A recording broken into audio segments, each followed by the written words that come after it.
I think, yeah, we're going to have very clear definition on what is in conflict of your duties, because you might have a cardiologist on your board who has other interests in terms of his speciality, or whether it's partial contracting, subcontracting, whatever it is, that could, if it's not properly defined, could create a lot of problems. So I think we need a very clear definition on what that conflict is in his day-to-day activities. Thank you very much.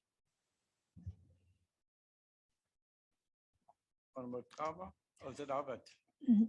Thank you, Chair. Clauses 16, 1 to 3. ANC supports these clauses for the following reasons.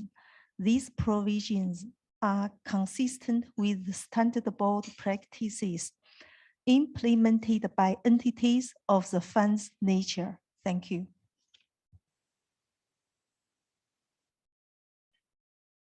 Honorable Kaba. Thanks, Chair. I'm rising in support of Dr. Chairman, because I think it's very clear that these are inconsistent with standard board practices. So I support what what Dr. had raised. Thank you. Honorable Clark. Thank you, Chairperson. This section we mostly agree with. Maybe it should just be tightened up with should include any interest that would conflict with duties, such as owning a company that contracts with the department, is involved in tenders, etc. But other than that, it's standard, sort of standard for a board. Thank you. Thank you. Honorable Munyai. Thank you, Honorable Chair. I'm in agreement with Honorable Dr. Harvard and the support for Kaba. I'm in line with that because that's consistent with good governance, standard practice. Thank you. Thank you very much. Let me look on the virtual platform. No one. So me too. I'm also in agreement with Honorable Dr. Harvard, Kaba, and Munyai. And I will move on. If there are no other hands, I will move on to clause 17, very short.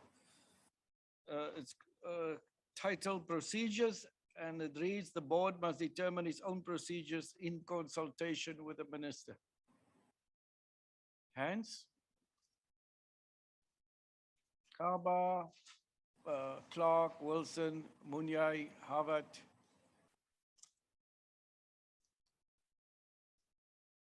Thanks, Chair. Chair, I think the board must determine its own procedures in consultation with the minister. I'm rising on this clause to indicate that the ANC is in support of this clause for the following reasons. The provision is consistent with the standard board practices implemented by entities of the fund's nature. I think we have mentioned it even on other clauses, so it follows suit. Second, Chair, because the provision allows for the board to establish the fund's vision, mission, and values as per the provisions of the Act. This includes delegating necessary function to management and exercising accountability to the minister, parliament, and other relevant stakeholders. I so submit, Chair. Thank you. Thank you, Honorable Clark.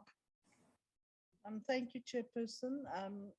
We do agree. I do agree that the board must determine its own procedures, as long as these procedures are done in a transparent manner. Honorable Wilson.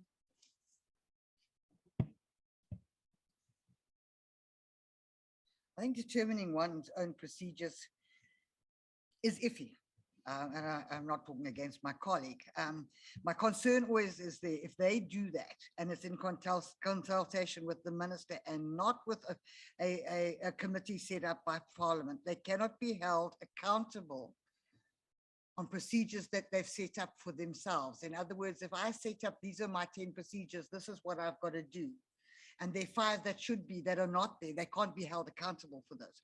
And my concern is the transparency of clause 17 because I think it lacks transparency and clarity as to those procedures and who oversees those procedures. So anything involving the minister who has already appointed the board, I have a problem with. Thank you.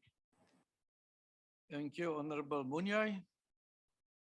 Thank you, Honorable Chair. The African National Congress support clause 17.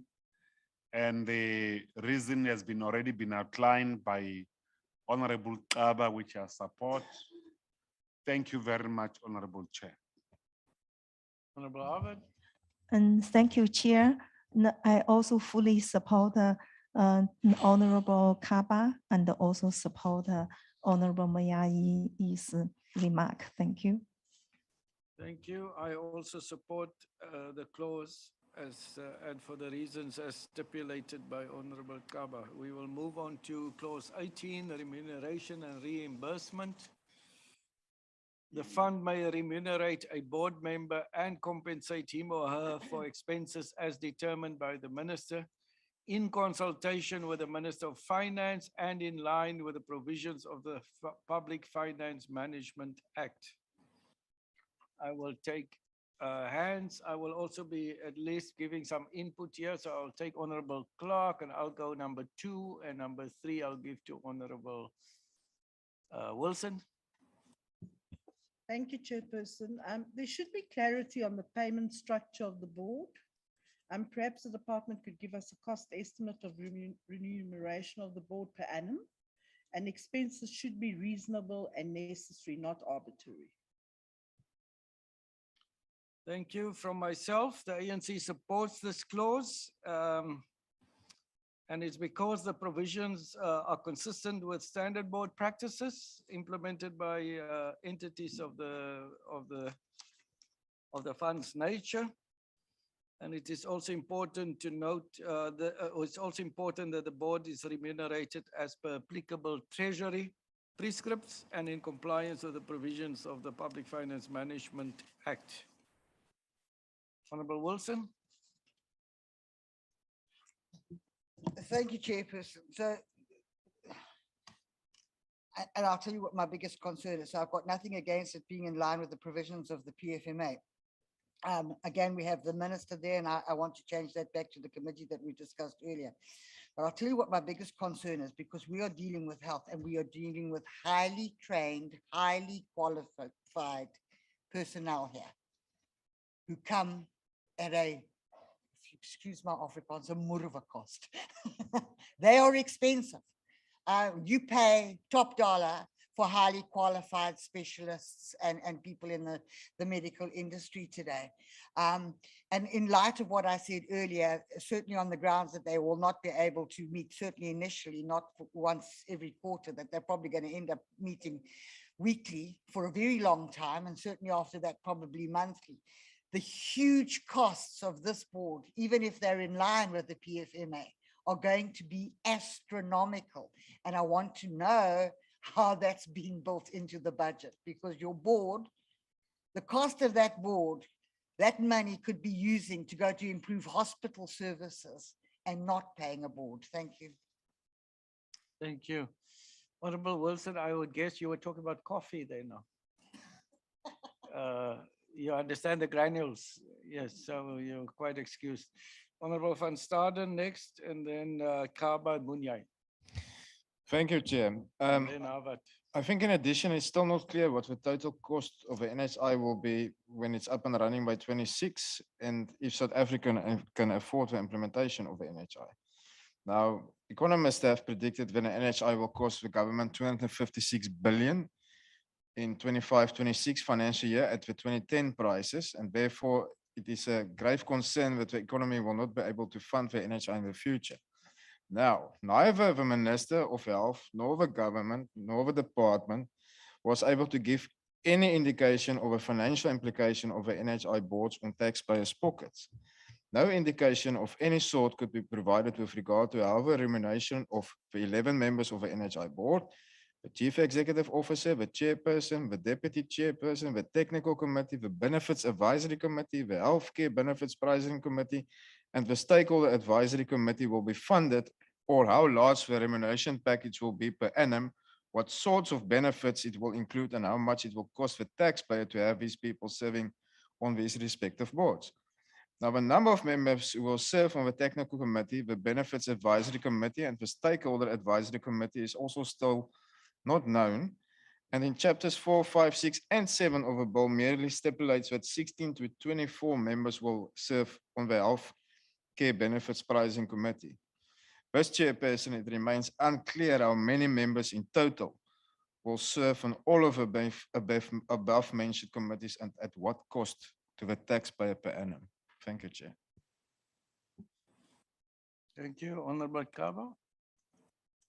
No, thanks, Chair. Chair, I'm rising in support of what you have raised to indicate that ANC support clause 18. Moreover, so Chair, that board members will be paid according to applicable treasury prescripts. So that is fundamental. For the detail of it, it's another matter. I think we're not discussing detail. We have given the context here and the board must be paid. I support what you have raised. Thank you, Chair. Thank you, Honorable Chair. I'm asking about myself a question, not any other honorable member. Why should we speak about cost when we speak about equal quality healthcare for all South Africans? Why must we speak about cost in respect of equalization? I think I said it earlier. Why we should speak about cost when we speak about healthcare? Why? But nonetheless, I rise to support what you have said, Honorable Chair, and also seconded by Honorable Kaba, because this, what we are putting forward, or that has been said by the Honorable Chair, is consistent with the PFMA. And I think there's reaffirmation that what we're doing, what has been presented by the Chair, is consistent with applicable treasury regulation or prescripts and in line with PFMA. That should be acceptable because it's consistent with the law of this country. Thank you. Honorable Chair, I fully support Chair's remarks. This provision is consistent with standard board practices and also in line with the PFMA. Thank you. Honorable Clerk, hands up again. Chairperson, it just must be noted that the concern of all these committees and the cost factor around it. I mean, if we could cut on those committees, that we could then use that funding in order to improve healthcare, and that's a big concern for us.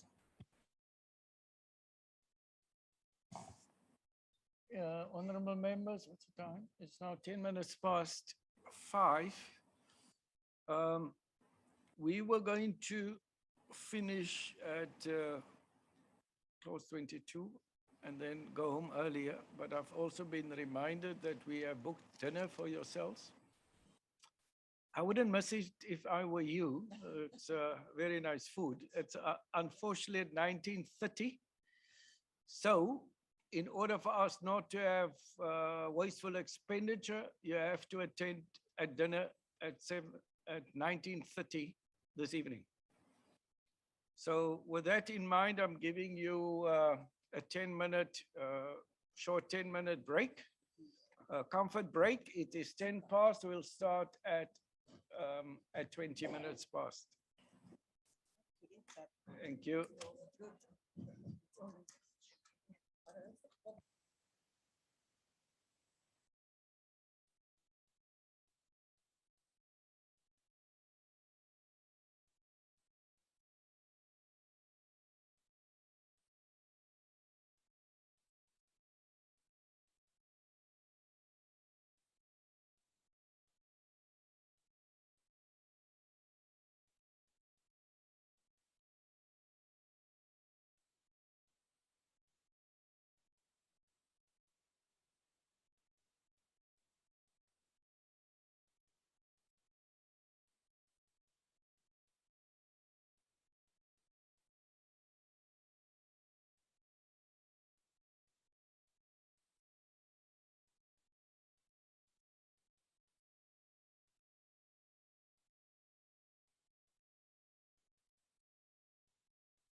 Clause 19 is about the chapter is chapter 5.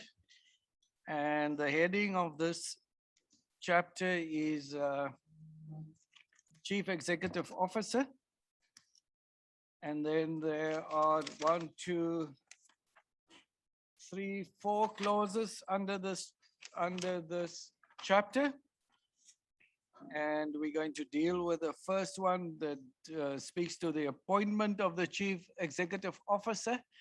And it is named or called Clause 19. It reads as follows. A Chief Executive Officer must be appointed on the basis of his or her experience and technical competence as the administrative head of the fund in accordance with a transparent and competitive process. The board must conduct interviews of shortlisted candidates and forward their recommendations to the minister for approval by cabinet. The minister must, within 30 days from the date of appointment of the Chief Executive Officer, notify Parliament of the final appointment and give notice of the appointment in the Gazette. A person appointed as Chief Executive Officer holds office from an agreed term of not exceeding 5 years, which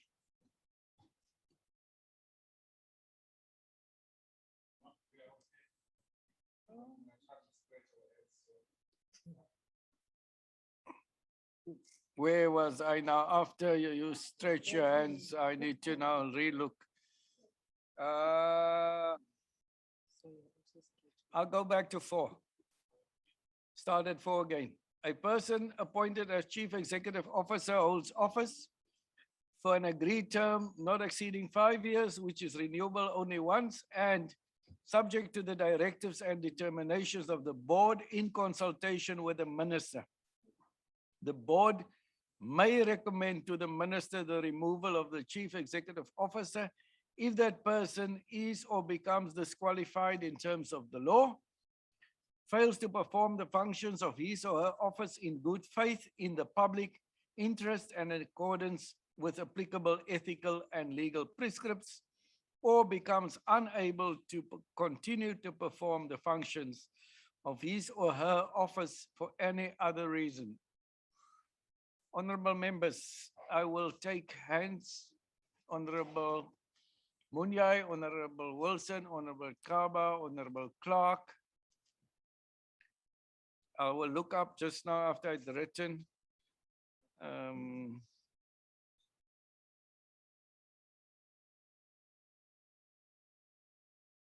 Any other hands on the virtual platform? No? Honorable Munyai, please go ahead. Honorable Gela, please mute your microphone. Thank you very much, Honorable Chair, for this opportunity. Again, we're about to make contribution on clause 19.1, subsection 1 up to 5, which the African National Congress rises in support based on the following reasons. The Chief Executive Officer of the fund must be appointed through through a process that is initiated by the board. However, the minister must have final oversight and approval over the appointment of the Chief Executive Officer. This is similar to the precedent that operates within other existing health sector entities. This provision do not indicate any overreach of the Minister of Health over the activities and operations of the board. Instead, they are reflective of the need for the minister to retain oversight over the key entities and their functions as pertains to the priorities and the objectives of the health sectors, particularly around the enabling the achievement of the universal health coverage. So therefore, the relationship between the minister and the oversight role processes, it's unavoidable. it's precedent. It's consistent with the practice. It has been done before and it has been done successfully. So therefore we support this clause unequivocally, Honorable Chair, as clause 9 subsection 1 up to 5. Thank you very much indeed. Thank you very much, Honorable Wilson. Thank you very much, Chair. I'm going to use the word that the Honourable Manai used, and that is precedents. Well, you know, sometimes precedents don't work and they need to be changed, and that's exactly why we're here. For me, this whole section 19 lacks a tremendous amount of transparency. The executive officer must be appointed on the basis of his or her experience and technical competence at the administrative head in accordance with transparent and competitive processes. And I think there's a lot of detail there that is seriously missing. What is in line with his experience or her experience and technical competence? Generally, when we do any selection like this, whether it's municipal or at other government levels, it specifies that you must have had a minimum of 5 or 10 years experience in the financial sector, in a specific position.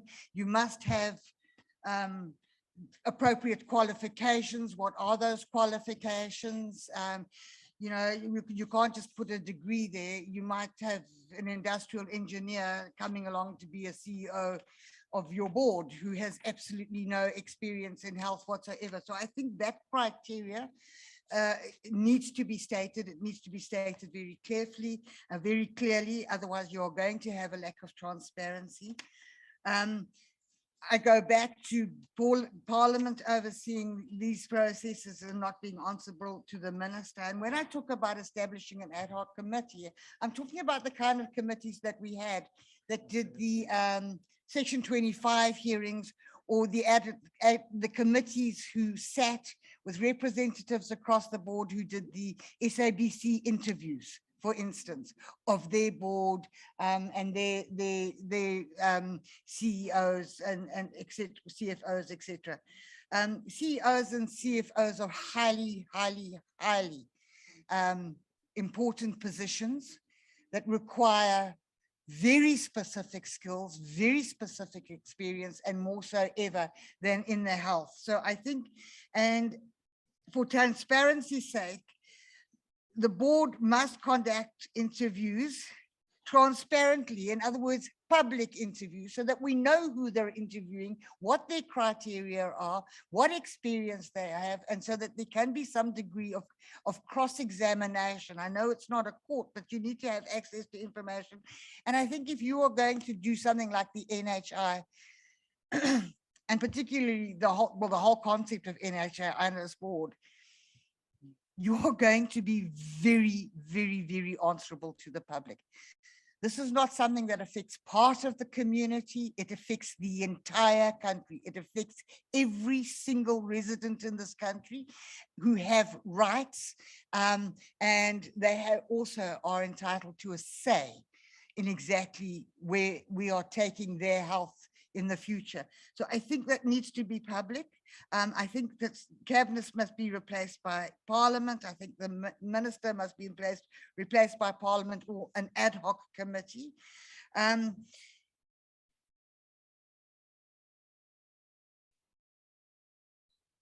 I think that's basically where I wanted to go. Because something's been in practice a long time doesn't mean it's good practice. And in lots of instances, and this is why we're here, and this is why we're looking at this in depth. Doesn't matter what the precedent is it effective? Can it be put into good practice? Is it going to make everybody happy? And if not, let's not go there. Thank you. Honorable Kaba, followed by Honorable Clark. No, thanks, Chair. Chair, I think I wish to raise that we may not need to confuse roles and responsibilities of institutions. In that, having said that, Chair, we must understand that the Parliament performs oversight.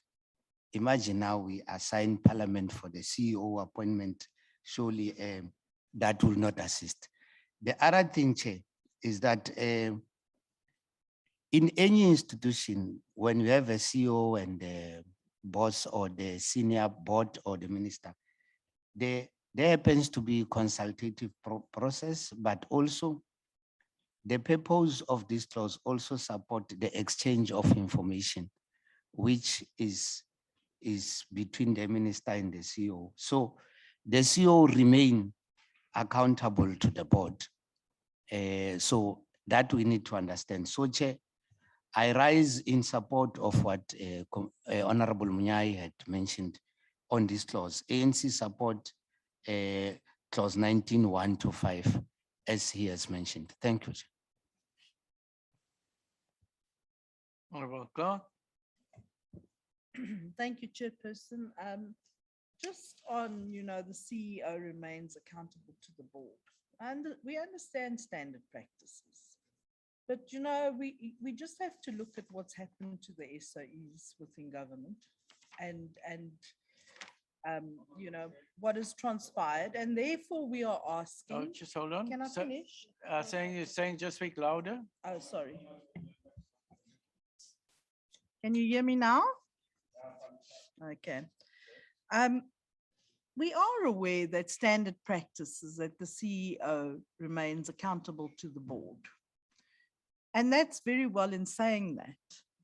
But although they remain accountable to the board, we would also like Parliament to have that oversight. In particularly the history we've seen in SOEs. And I mean, it's something that we're really concerned about. I mean, name one SOE that is run by government that's actually been run in a adequate manner in terms of financial viability. And that's what we worry about, talking about huge budgets here. And then the criteria in terms of the appointments is very important. We'd like to see that as well, and I'm covered by the rest. Thank you. Anybody else? Honorable Harvard. Yes, Chair. I just agree and support Honorable Mayai's remark. Thank you. Thank you. And I do too. Thank you. The next clause is clause 20. The heading is called responsibilities. The chief executive officer as the administrative head of the fund is directly accountable to the board, is responsible for the functions specifically designated by the board, takes all decisions as contemplated in terms of subsection 6, and must report to the board on a quarterly basis and to Parliament on an annual basis.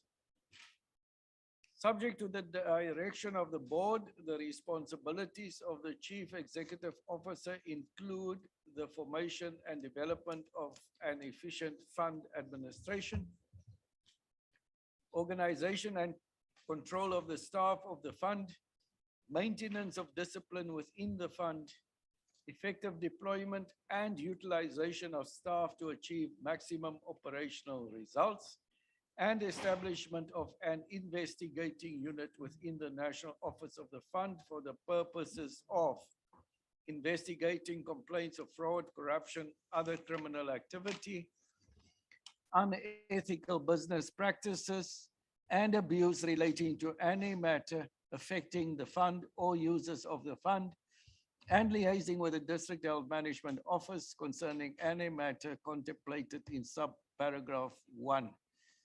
Subject to the direction of the board, the chief executive officer must establish the following units in order to ensure the efficient and effective functioning of the fund: planning, benefits design, provider payment mechanisms and rates, accreditation, purchasing and contracting, provider payment, procurement, performance monitoring, and risk and fraud prevention investigation. Subject to the direction of the board, the chief executive officer is responsible for all income and expenditure of the fund, all revenue received from the National Treasury as established by Section 5 of the Public Finance Management Act or obtained from any other source as the case may be, all assets and the discharge of all liabilities of the fund and the proper and diligent implementation of financial matters of the fund as provided for in the Public Finance Management Act. The Chief Executive Officer must submit to the board an annual report of the activities of the fund during a financial year as outlined in Section 51, which must include details of the financial performance of the fund as audited by the Auditor General, including evidence of the proper and diligent implementation of the Public Finance Management Act, details of performance of the fund in relation to ensuring access to quality healthcare services in line with the healthcare needs of the population, the number of accredited and approved healthcare providers, and the health status of the population based on such requirements as may be prescribed. The Chief Executive Officer must perform the functions of his or her office with diligence and as required by this Act and all other relevant law. Honorable members, that is also a long clause. I will take hands. Honorable Munyai, Honorable Kaba, Honorable Wilson, Honorable Clark, and myself. Honorable Harvard. So let me just start again. I was Munyai, Kaba, Wilson, Clark, Harvard.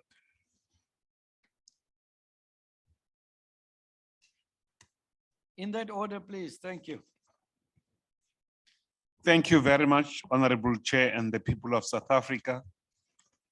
And I'm sure my contribution will clarify because South Africans has been mobilized around misinformation around the NHI. So my contribution will clarify and set the record straight once and for all through this process.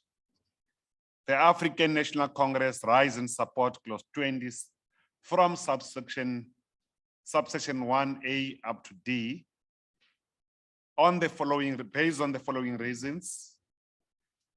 These provisions are standard for the position of the Chief of the Executive Officer, leading to the activities of Schedule 3A entity, such as the NHI Fund. The ANC proposed that all the provisions of this clause must be retained.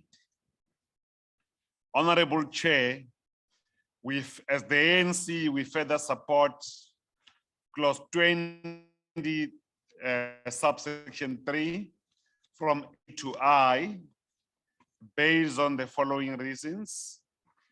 The establishment of the functional units within the fund will enable to perform its legislative mandate. The various domains of strategic clause therefore is honorable. I further take forward the ANC to support clause 20 subsection 5 from A to E based on the following reasons. Section 56 of the PFMA provides the accounting authority to assign or delegate function of the CEO to the CEO and other officials of the fund. And again, Honorable Chair, allow me to support on behalf of the ANC, clause 21. No, let me leave it 20 because we're not there at clause 21. Thank you very much indeed. And I'm sure this provides clarity. Thank you. Thank you. It is now Honorable Kaba, followed by Wilson, Clark, myself, and Harvard. Thank you, Chair. Chair, I rise in support of what Honorable Munyai had alluded to. I think It was very clear, Honorable Mnyaka. Chair, going further, we check on clause 20, point 2, A to E. ANC is in support of these subclauses for the following reasons.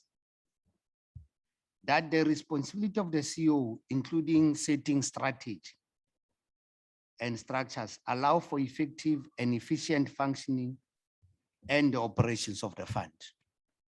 Two, Chair, that the establishment of an internal investigating unit, including for investigations of fraud and corruption and other criminal activities, is critical to ensuring that the malfeasance and risk are identified and mitigated early before they become a risk for the fund. This is also standard practice for entities established for such a purpose. Chair, the discipline within the fund should straddle across all areas of functionality of all the fund. And the CEO must be able to demonstrate this capability in the areas of management within the fund as required by the PMFMA. The role of the DHMO is outlined in clause 36 of this bill within the aim of facilitation, support, and coordination of provision of personal and non-personal health services at the district level. The CEO must liaise with the DMHO as part of ensuring that the coverage of services takes into account the local context in the geographic area of district.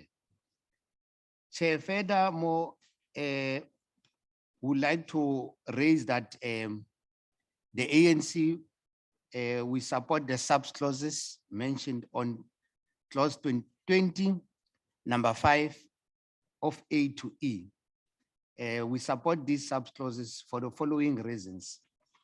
That this clause is supported as part of adherence to PMFMA as required as part of chapter 6, that the CEO provides the performance information of the entity on behalf of the accounting authority to the AXA, or these responsibilities can be delegated by the board to the CEO.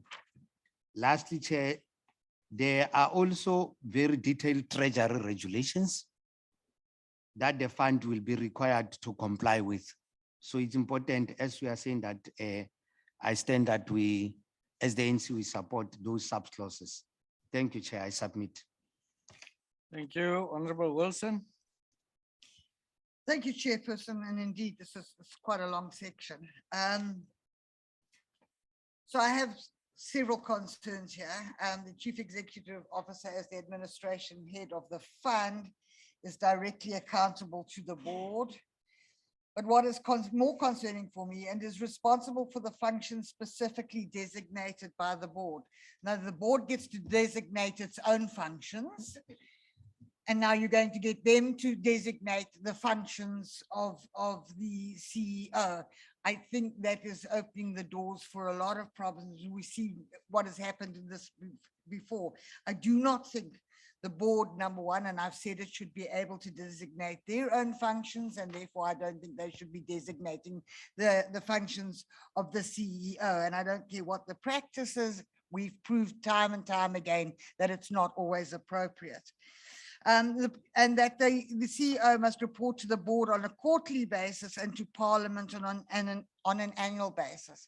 Given what this bill is trying to do, given the amount of money that we are talking, and I think we're talking in excess of our current entire departmental budget, there is no way this can happen on an annual basis. Absolutely no ways. There is way too much at stake here. There's way too much money involved here. And there's no point in us getting reports after the horse is bolted, which is exactly what happened with Digital Vibes. The first time we got wind of what happened to Digital Vibes was when it came up in the annual report. It had not come up anywhere before. You don't want, when you're dealing with this kind of money, you don't want it to get the information after the fact. You want to get it before the horse is bolted. And I'm going to deal with the effective deployment and utilization of staff to achieve maximum operational results. Pretty standard on most boards. Until such time as, and sorry to you, Dr. Crisp, you've just spent a fortune on employing NHI administrative staff. Do they then fall under the CEO? And therefore, if you've already employed them, given them contracts, given them job descriptions, fitted them in the organogram, where does the CEO fall into all of this? What is then becomes his function? Does he get to decide, or does he be told exactly what the designation of that staff would be? I have a problem with that. The establishment of an investigating unit within the National Office of the Fund for the purpose of investigating complaints, fraud, corruption, and other criminal activity. Again, we ourselves can't employ somebody within the organization to investigate ourselves. It doesn't happen. And annual reports have proven to us time and time again that we fail abysmally in this section. You cannot investigate yourself. There must be an independent party investigating this fund on a regular basis to ensure that funds are being appropriated. We've just seen the PPE scandal. Absolutely mind-blowing, mind-blowing. The millions and millions and millions that were stolen out of our own department. And there was nobody there to investigate. We had to call the Hawks in for that investigation because nobody internally was going to expose the rot. So I have a severe problem with that. Section 3, subject to the direction of the board, the chief executive officer must establish the following units in order to ensure the efficient and effective functioning of the board. And there they're listed: planning, benefit design, product, etc., etc. By when? There were absolutely no timeframes. Within 6 months of the fund being established, the CEO must make sure that we have got planning, benefits design, and provide a pay mechanisms as rate. You've got to have a time frame, because if you don't put a time frame in here, and if those things are not in place 3 years from now, and we've just spent millions, if not billions, on this fund, we've come to naught. You've got to have a time frame. We have to decide by when each of these things are established. It cannot be left so open. It's deadly dangerous.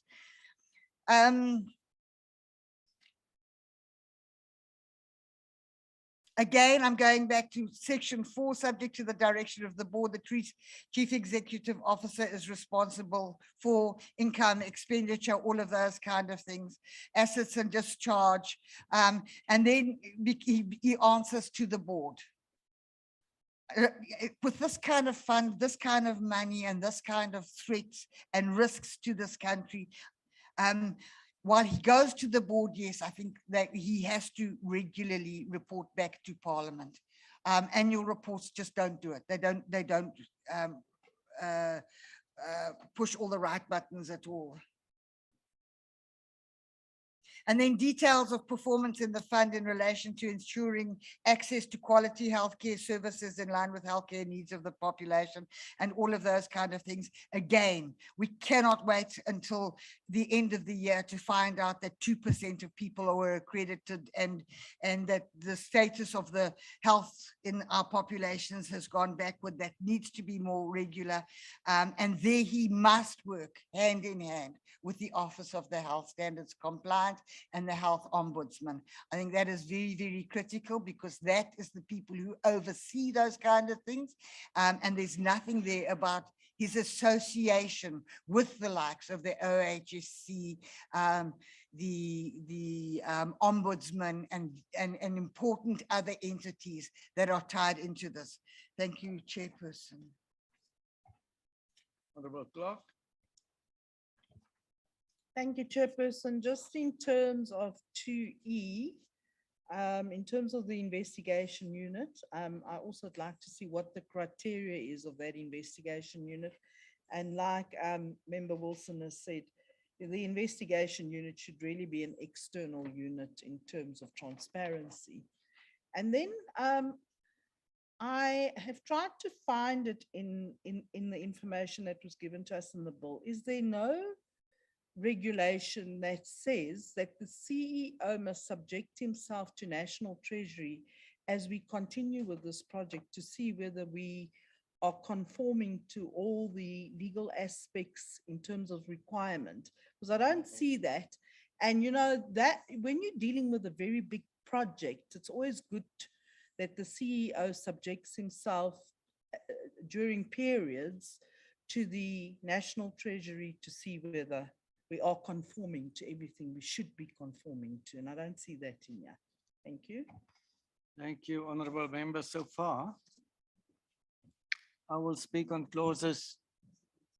I will speak on clause 20, subclause 4, paragraphs A to D, and say that the ANC supports these subclauses.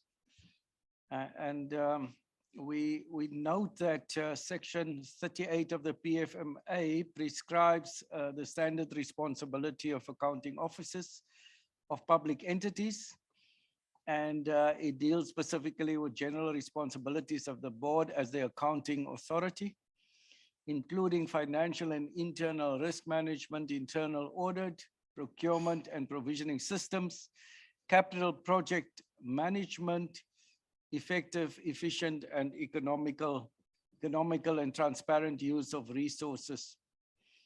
The expectation is that the CEO would prevent unauthorized, irregular, and fruitless and wasteful expenditure. And we are also reminded that the PFMA also speaks about the fiduciary duties of accounting authorities, as is spelled out in section 50 of the PFMA. I also note Honorable Harvard's hand was raised. Honorable Harvard and Honorable Munyai. And thank you, Chair. And clauses 25A to E, ANC supports these subclauses for the following reasons. Section 56 of the PFMA provides for the counting authority to assign or delegate functions to the CEO and the other officials in the fund. I fully support Honorable Mayai's submission and also support Honorable Kaba's submission, because these are standard provisions for CEO's responsibility. Thank you. Honorable Munyai. Thank you very much. First and foremost, Honorable Chair, I would not want us to play in the political gallery, because I don't think it's the responsibility of this Honorable Member of Parliament just to create even an organogram of the board. That will be very subjective and irrelevant responsibility for honorable members. I think we should be satisfied because people were singing corruption, corruption. Here is the clause that I support from Honorable Tabat, Honorable Dr. Jacobs, and so on. That clarifies, I mean, clause 20, subsection 2 from A to E. The issue of establishing an internal investigating unit, including investigation of fraud and corruption and any other criminal activities, and also early warning systems on the matters to mitigate early warning systems to mitigate issues of serious corruption and fraud. It addressed issues of the most loudest song that has been sung through the country of corruption and corruption. Here's the policy proposal that really addressed that issues. So can we be decent enough to support this issue? Because it addressed that issues that honorable members and public has been complaining about. It is also important to support what Dr. Jacobs, our chairperson, would have said on clause 20, subsection 4 from A to D, because you can see this is issues of good governance. Good governance and anti-corruption. These are the clauses that address those issues. So therefore, I pride myself to support what has been tabled by Honorable Kaba and Dr. Jacobs to address those issues. Because, and also Dr. Harvard's contribution. Because these are the issues, Honorable Chair, if these systems are put into place. We're in tight control of corruption, fraud, and any maleficence, Honorable Chair. So therefore, I'm sure South Africa can be quiet and sleep at night because systems are there through these clauses. Thank you very much. Thank you very much, honorable members. No one on the virtual platform. Honorable members, I will go to the last two clauses for today. They're very short. The first one is clause 21. It has a heading called Relationship of Chief Executive Officer with Minister, Director General, and Office of Health Standards Compliance. The Chief Executive Officer of the fund must meet with the Minister, Director General of Health, and the Chief Executive Officer of the Office of Health Standards Compliance at least 4 times per year in order to exchange information necessary for him or her to carry out his or her responsibilities. Notwithstanding subsection 1 of the Chief Executive Officer remains accountable to the board. Thank you. I'm going to take hands. Clark, Munyai, Wilson, Kaba. Thank you, Chairperson. In terms of 21.1, can you hear me now? Okay. Just in terms of 21.1, I would also like National Treasury to be added to that clause. Thank you. Thank you very much, esteemed Honorable Chairperson of the Portfolio Committee. The ANC pride itself in support of clause 21, subsection 1 to 2, based on the following reason, Honorable Chair. Clause 21, subsection 1, it is important as it enables collaborative policy and priorities alignment between the Minister, the Department of Health, Office of the Health Standard Compliance, and the NHI Fund. This creates the mechanism necessary for sharing the necessary information and creating a platform that aligns health system planning, implementation of the programs, and alignment of the requirements in the areas such as the provider accreditation and setting up of the norms and the standards. Accountability for the performance of the NHI Fund must remain with the Chief Executive Officer, whose performance is assessed by the board according to the plans submitted and approved by the Minister of Health on annual basis. This, I think, is consistent with the good governance and also standard. So therefore, this is my submission, Honorable Chair. It helps to clarify alignment between the Office of the Health Standard Compliance, the Minister, the Department of Health, and the NHI. That coherent alignment. Thank you.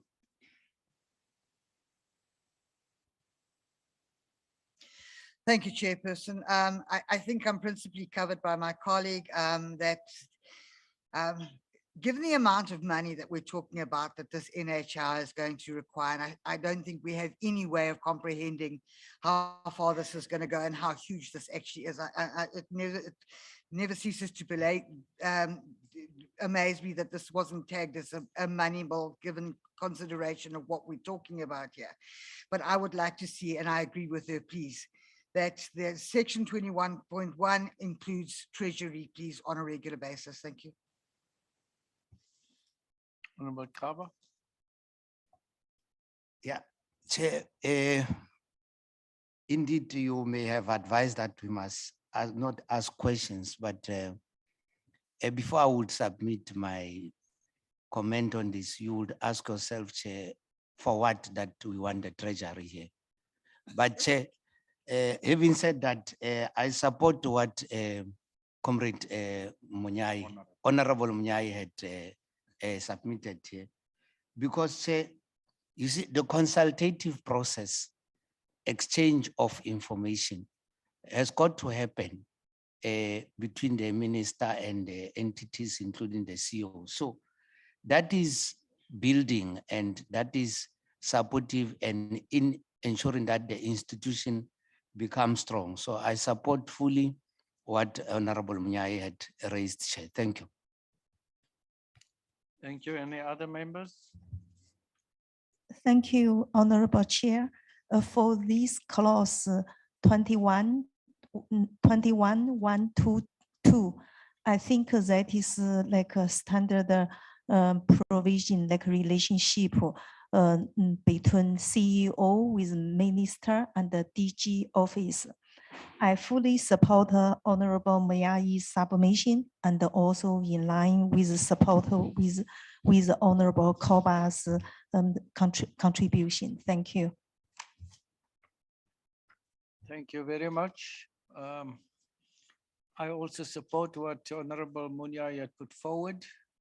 And so we will go on to, there are no other hands, not on the virtual platform either. We will go on to the last clause for today. Clause 22, it is called staff at executive management level.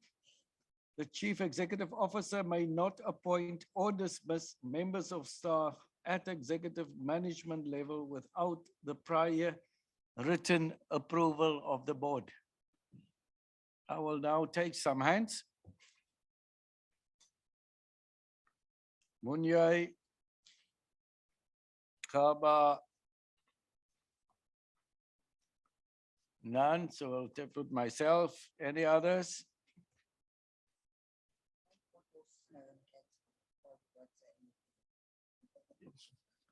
That's good. All right, Honorable Munyai.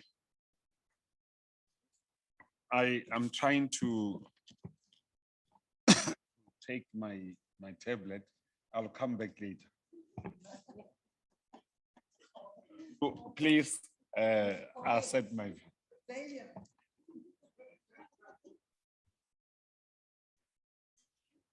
All right, thank you. From myself, the ANC supports the clause for the following reasons.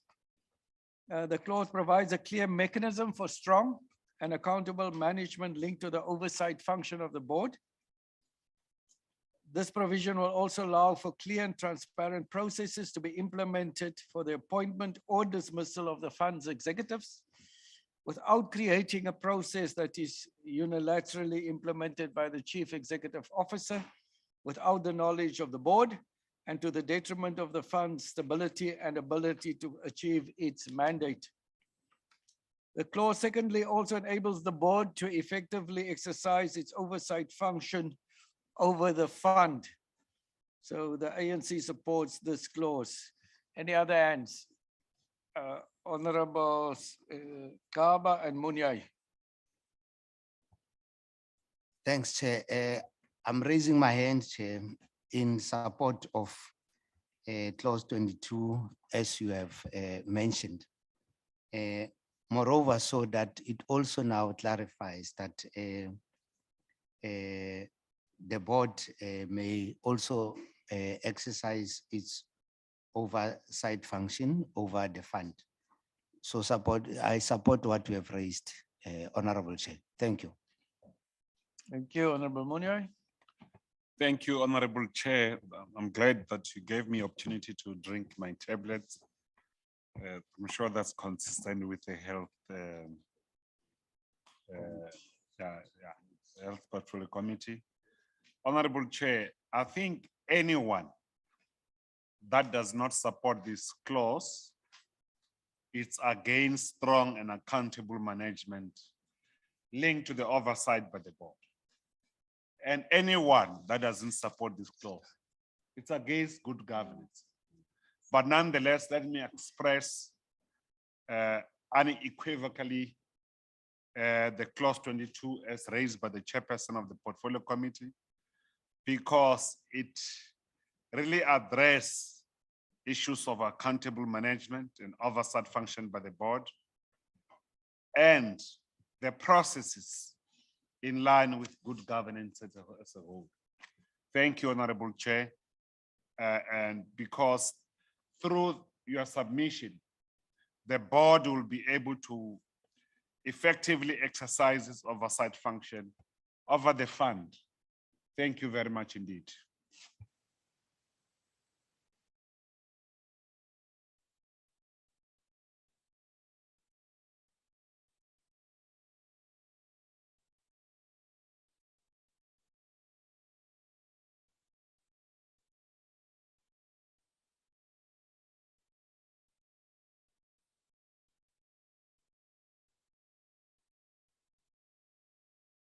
Thanks. The mind is tired, Chair. If you